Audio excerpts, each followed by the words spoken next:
Bonjour Laurie, Bonjour Stéphane, j'espère que tu vas bien. je vais très bien, je te remercie. Et toi, comment tu vas?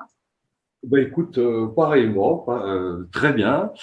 Alors moi justement, j'avais une question qui me taraudait depuis quelque temps.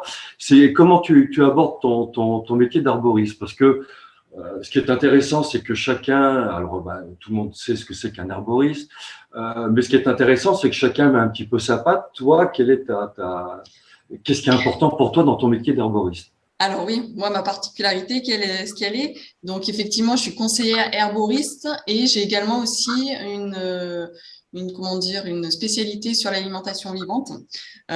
Pourquoi? Parce que en fait, j'allie les deux.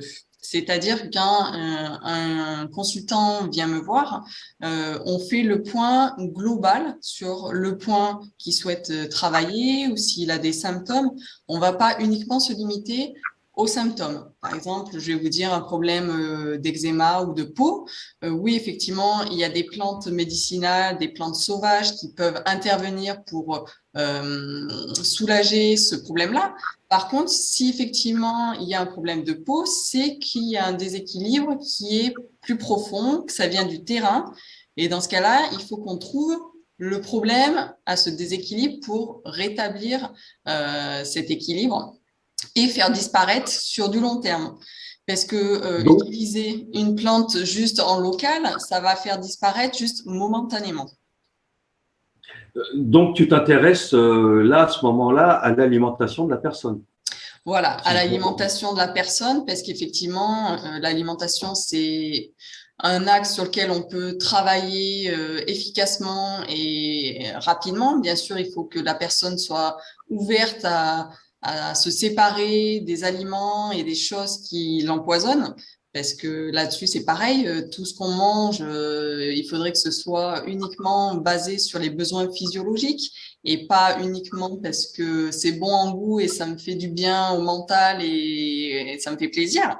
Parce que ça, c'est une alimentation qui est plus de la récompense et qui n'est pas forcément très intéressante et qui ne va pas nourrir le corps comme il en a besoin.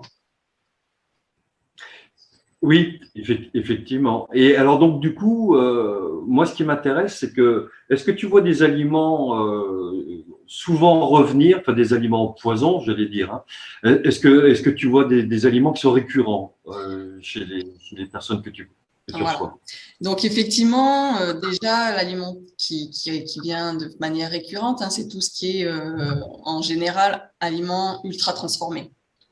Puisqu'en fait, qui dit ultra transformé dit que ça peut être des légumes, mais ça peut être des plats cuisinés par nous-mêmes aussi. Le fait de les cuire, ça transforme les molécules, ça enlève des vitamines et des minéraux. Du coup, on a besoin d'énormément de quantité de nourriture cuite pour avoir très peu de bénéfices pour le corps. Alors que l'alimentation vivante, qui est une alimentation principalement crue, le cru, il est vivant. Si on replante dans la terre une pomme de terre, elle va de nouveau germer et relancer un processus et faire des pommes de terre et ainsi de suite. Alors que si on plante une pomme de terre cuite, eh ben, vous pouvez toujours attendre, mais cette pomme de terre, elle ne fera jamais une nouvelle plante. Et là, c'est pareil. Le fait de manger un aliment cru va apporter tout le vivant de cet aliment au corps. Ça va lui apporter des vitamines, des minéraux. Et donc, ces vitamines et minéraux qui sont vivants, ça va combler, ça va apporter tout ce que le corps a besoin physiologiquement.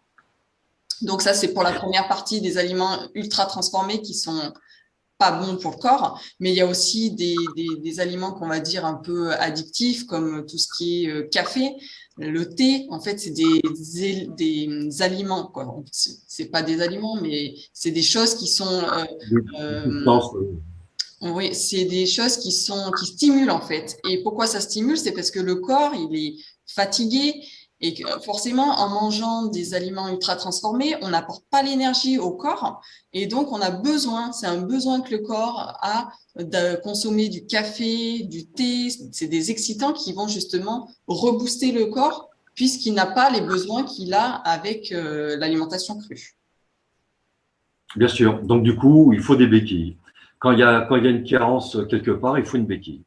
Voilà. Euh, oui, et en plus, j'imagine que ces aliments ultra transformés provoquent plus de déchets, non?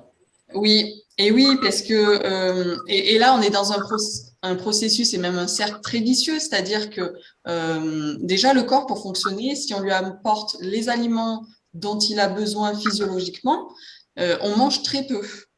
Alors que si on mange des aliments vides de vitalité, vides de nutriments, il en faut énormément. Donc le corps, il n'est pas habitué à tout ce qui, toute cette quantité. On est tout le temps en processus de digestion. On mange 3, 4, 5 fois par jour. Et le corps n'a pas ces temps de repos, que ce soit digestif ou même repos, voilà, qui permettent justement au corps de se régénérer, de faire le nettoyage nécessaire et d'éliminer tout ce qu'il doit éliminer. Donc, en mangeant des aliments ultra transformés qui n'apportent aucun bénéfice, alors là, je suis peut-être un peu trop sévère, mais qui apportent très peu de bénéfices au corps, ça va engorger, ça va lui mettre trop de matière dans le corps et ça va créer énormément de déchets. Ces déchets auront du mal à s'éliminer, ça va créer des toxines. Les toxines, et ben, une fois que le taux de toxémie est arrivé à son plus haut niveau, parce qu'on est tous uniques, donc chacun a des niveaux différents, et ben après, on peut tomber effectivement dans trop de toxines qui circulent dans le corps. Donc, on s'auto-empoisonne en fait. Hein. C'est Et il exactement faut ça. effectivement penser à éliminer tout ça. Donc, on peut utiliser effectivement les plantes dans un premier temps pour s'aider de se débarrasser de tout ça et ensuite adopter une alimentation plus physiologique. Après, c'est un processus qui est quand même assez long, puisque pendant des années, on a mangé tout ce qui n'était pas très intéressant pour le corps. Et du coup, pour relancer la machine, parce que là, c'est pareil, hein, on relance le système de régénération, ça prend un certain temps. Et puis, ça se fait naturellement ensuite quand on a les bonnes habitudes. Oui, donc un certain temps, de la façon dont on parle, j'imagine plusieurs mois. Plusieurs mois, oui. Après, tout dépend de la vitalité du corps aussi de chacun, parce que là, c'est pareil, on est tous uniques. Comment on a mangé avant, il y en a qui ont plus de vitalité, il y en a qui… Ça dépend aussi des tempéraments des personnes. Hein. Les personnes qui sont nerveuses, elles vont plus consommer et utiliser tout le carburant qu'on lui donne. Donc là, c'est pareil, à adapter en fonction de chacun, puisqu'on est tous uniques, encore une fois. Et tout ça pour arriver effectivement à trouver son alimentation. Il faut savoir que trouver réellement l'alimentation qui nous correspond à chacun, ça passe aussi par des ressentis, hein, parce que je n'ai pas la science infuse. Hein. C'est-à-dire que moi, je vais indiquer effectivement quelles sont les bonnes pratiques, qu'est-ce qu'il faut manger pour nourrir et que le corps ait les besoins physiologiques, voilà, pour fonctionner de façon optimale. Mais après, notre régime alimentaire, ça peut durer des années et c'est qu'au bout de parfois 10 ans qu'on arrive à trouver notre équilibre et ce qui nous correspond vraiment. Et alors, donc, du coup, oui, il y a quelque chose qui m'a interpellé. Tu as presque parlé d'instinct, je ne me souviens plus quel mot tu as utilisé. Euh, oui, pour toi, la nourriture, c'est quelque chose qui doit venir de l'instinct, mais de l'envie, presque de la pulsion, mais la bonne pulsion. Voilà, là aussi, il y a encore un peu le mental puisque forcément, hein, le mental est totalement présent dans nos façons de penser et de vivre. Le mental, il va avoir envie de manger, oui, du chocolat, parce qu'il sait que le chocolat, eh ben, ça lui procure du bien-être, parce que le goût, il est bon, et ça donne forcément des hormones de plaisir. Et c'est un cercle vicieux, parce que effectivement, c'est je mange du chocolat, ça me donne des hormones de plaisir, et ainsi de suite. Donc, j'ai envie de toujours manger plus. Et là, il faut vraiment effectivement sortir de ce cercle vicieux qui est pas évident, hein, ça je le reconnais, hein, puisqu'on a toujours été habitué à manger des choses qui par plaisir. On peut effectivement aussi manger par plaisir, mais des choses des aliments qui apportent et qui comblent qui satisfont les besoins physiologiques. Et j'ai perdu le fil de ta question du coup. Oui, non, oui, mais en fait, c'est ce que tu dis, c'est ce qu'on disait dans la vidéo d'avant, c'est quelque part de se rééduquer au niveau du goût. Revenir à des goûts simples qui existent. Oui, alors ma question, du coup, je l'ai perdu aussi. Non, si, ma question, c'était euh, retrouver son bon sens et son instinct pour pouvoir être amené vers les bonnes choses. Oui, c'est ça. Mais avant de retrouver cet instinct-là, comme je dis, il faut déjà se séparer de ce cercle vicieux dans lequel on est pour justement aller vers les bons aliments. Et une fois qu'on est dans c'est du ressenti aussi, hein. J'ai mangé une carotte crue et ben derrière, oui, effectivement, je sens que ça va mieux. Ou là, c'est un exemple vraiment simple, mais disons que à force, on le sent. Je vais manger du chou-fleur cru et ben je vois que ça va agir au niveau de la digestion et que ça va me libérer, ça va comment dire, la digestion va être beaucoup plus fluide.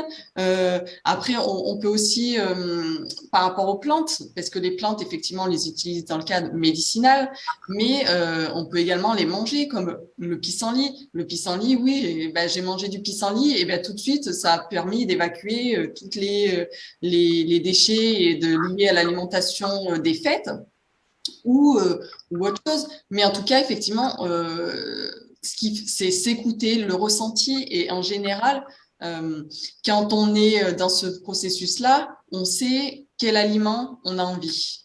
Le corps a envie et besoin surtout. C'est exactement ça. Donc, en fait, si je t'ai bien compris, tu prônes une alimentation consciente et vivante. C'est ça. Je t'ai bien résumé? Oui, oui, Ouais. oui. Mais ça, Oui, mettre de la après, ça, c'est quelque chose il faut pas s'attendre à aujourd'hui je viens donc il y a une personne qui vient de consulter, il faut pas s'attendre à ce que demain tout fonctionne à merveille. C'est sur du long terme, c'est un engagement qu'on a envers soi-même, c'est être autonome dans son processus de bien-être et puis de vouloir effectivement écouter son corps, lui apporter tout ce qu'il a besoin.